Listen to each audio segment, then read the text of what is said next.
ไปหาเขาให้พ่อกินไหมหาข้าวให้กินติหาเขาให้พ่อกินนั่นแหละ หิวข้าวติ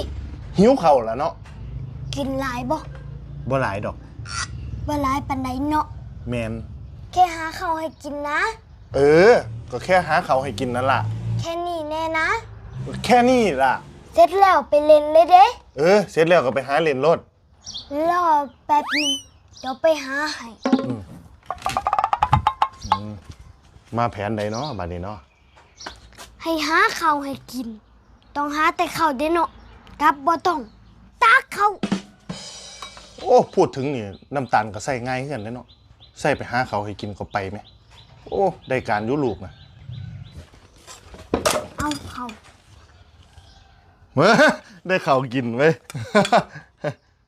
กับเขาเลยพ่อใส่เอายังใส่หาเขาให้กินก็นี่เด้ข้าวดิกับบ่ได้ดิบ่เอาได้แต่เขาแนวต้องสั่นไปหากับให้พ่อกินเนี่ย